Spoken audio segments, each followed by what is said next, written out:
అందరికీ నమస్కారం. ముందుగా ఇక్కడికి మా ఆహ్వానాన్ని మన్నించి ఇక్కడికి వచ్చిన మీడియా పెద్దలు నిశాంత్ గారు, శివ గారు, మిగతా అందరూ media personal, photographers and all videographers అందరికీ చాలా చాలా థ్యాంక్స్ అండి. అంటే ఆ, నాది ఫస్ట్ సినిమా కాదు. సో నేను ఇంత ముందు కూడా కలవడం జరిగింది. కొంతమందిని ఫెమిలియర్ ఫేసెస్ అందరూ పరిచయమైన వాళ్ళు కూడా ఉన్నారు. సో మీరందరూ ఎలా అయితే ఏదో ఒక డ్యూటీలా కాకుండా వచ్చి మాకు పోజెస్ చెప్పి వీడియోస్ మీరు ఎంత కష్టపడి తీసి ప్రమోట్ చేస్తారో దానికి చాలా చాలా థ్యాంక్స్ అండి. సో ఇదే విధంగా ఈ సినిమా కూడా కంటిన్యూ చేయాలని కోరుకుంటున్నాను. నా పేరు హర్ష నర్రా. సో ఇందాక జ్యోతి గారు అన్నట్టు నాది సెకండ్ సినిమా కాదు, third cinema actually. Third cinema అనే విషయం నాకు తెలుసు. It's okay. So first cinema missing అని 2021 లో రిలీజ్ అయింది. అది కోవిడ్ టైంలో కొంచెం హిట్ అయిన సినిమా అనమాట. But it's got very good reviews. దాని తర్వాత రోటీ కప్డా రొమాన్స్ అని బెక్క వేణుగోపాల్ గారి సినిమా చేశాను. దానికి కూడా చాలా మంచి రివ్యూస్ అంత రెస్పాన్సెస్ వచ్చాయి. కానీ ఈ రెండు కూడా కమర్షియల్ గా పెద్ద సక్సెస్ అవ్వలేదు. కానీ మాకు తెలిసింది ఒకటే, సినిమా చేయడం. సో ఇందాక మా డైరెక్టర్ సాయి గారు అంటున్నప్పుడు కష్టం గురించి మాట్లాడినప్పుడు నాకు ఒక favourite lyrics from one song గుర్తొచ్చింది. పడ్డవాడే కష్టపడ్డవాడే పైకి లేచే ప్రతోడు, ఒక్కడైనా కానరాడే పోరాడకుండా ఓడినోడు. సో పోరాడుతూనే ఉందాం సార్. ఏదో ఈ రోజు మనకి హాల్ మన ఫ్రెండ్స్ తోటి ఫిల్ అయిపోయి ఉండొచ్చు, కానీ ఏదో రోజు మన ఫ్రెండ్స్ కి కూడా సీట్లు దొరకని లెవెల్కి మనం వెళ్ళాలి. సో దానికి మనం కష్టపడుతూ ఉందాం. ఈ సినిమా చాలా కష్టపడి కాకుండా ఇష్టపడి చేసామండి. సో ఎందుకంటే టీం అందరూ కూడా మంచి ఫ్రెండ్స్ అయిపోయాం. మా డైరెక్టర్ గారు కానీ, మా ప్రొడ్యూసర్ చిరు గారు కానీ, మా హరి గారు is one of the key parts of the making, and Seshu. So everybody, ఇంకా వినయ్, చాలా మంది ఉన్నారండి. అందరికీ థ్యాంక్ యూ చెప్తే చాలా టైం అయిపోతుంది, అందరికి బోర్ కొట్టేస్తుంది. సో దానికి వేరే ఈవెంట్స్ పెట్టుకుందాం. But I like to thank everybody and I like to thank Tanmay also for being a very very cooperative co actor.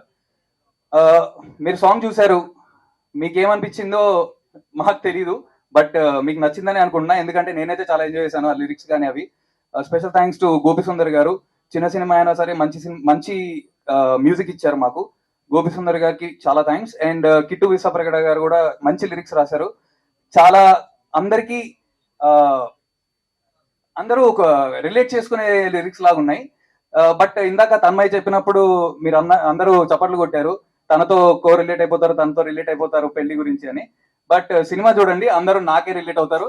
అందరు సినిమా చూస్తే మీకు తెలుస్తుంది, సినిమాలో నాతోటే రిలేట్ అవుతారు ఎక్కువ. I like to thank everybody for coming.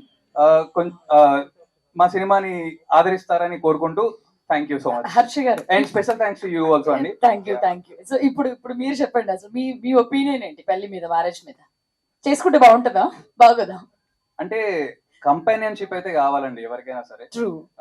But ఎవరిష్టం వాళ్ళది. పెళ్ళి అవసరం లేదు వర్ష. ఎగ్జాక్ట్లీ. డౌట్ అది. సో ఎస్, నేను అడిగిన క్వశ్చన్, పెళ్లి చేసుకుంటే ఏంటి కాన్సిక్వెన్సెస్ ఏంటి, లేకపోతే ఎట్లుంటది? అవసరం లేదు. బట్ ఇప్పుడు చాలా మంది పెళ్లి అవసరం లేదు కంపానియన్షిప్ కోసం అంటారు. అదే పర్సన్ ని పెళ్లి చేసుకుంటే తప్పేంటి? ఇట్లే కన్విన్స్ చేస్తారు అమ్మాయిని? లేదు, ఇది నా పర్సనల్ ఒపీనియన్. ఇప్పుడు ఎలాగో కలిసి ఉందామని ఒక పర్సన్ తోటి లైఫ్ లాంగ్ లీడ్ చేద్దాం అనుకున్నప్పుడు పెళ్లితో ప్రాబ్లం ఏంటి అనేది నా డౌట్. అదే క్యారెక్టర్. లిరిక్స్ చూసాం కదా, 1/2 లైఫ్ అని చెప్పేసి, కాంప్రమైజ్ ఇవన్నీ ఉన్నాయి కదా. So what about that side of the marriage? Life లో everything should be a part and parcel అండి. చిన్నప్పటి నుంచి మనది ఒకటేలాగా లైఫ్ ఉండదు, మనది ఒకటేలాగా థాట్స్ ఉండవు. కొంతమంది పెళ్లి వద్దనే వాళ్ళు కూడా చేసుకోవచ్చు, తర్వాత చేసుకున్న వాళ్ళు విడిపోవచ్చు, ఎవరైనా చేయొచ్చు. I don't think we can generalise that topic. చేసుకోవాలనిపిస్తే చేసుకోవాలి, లేకపోతే లేదు. మంచి కంపెనీ దొరికితే చేసుకుంటాను అని చెప్పారు మీరు ఇండైరెక్ట్ గా. అంటే నేనే డెఫినెట్లీ చేసుకుంటానండి, దొరకట్లేదు అంతే. అంటే పేరెంట్స్ ప్రెషర్ ఏం కాదుగా, లైక్ ఈ సినిమాల్లో ఉన్నట్టుగా ఏం లేదు, దొరికితే చేసుకుంటా. నేనే ప్రెషర్ గా ఫీల్ అవుతున్నా, దొరకట్లేదు అంతే. ఇది ఇది ఇది అందరి బాయ్స్ ప్రాబ్లమా? సింగిల్స్ అందరి ప్రాబ్లం. సింగిల్స్ ప్రాబ్లం, అందరూ సింగిల్స్ దొరకట్లేదు. సేమ్ నాది కూడా అదే ప్రాబ్లం లేండి. మరి చేసుకోండి పెళ్లి, చేసుకుంటా. అదే ఇవన్నీ చూసిన తర్వాత మా ప్రీ రిలీజ్ అప్పటికి మీరు పెళ్లి రావాలి. అమ్మా నిజంగా అయితే బాగుండు. మా అమ్మ first happy. Okay, anyways thank you.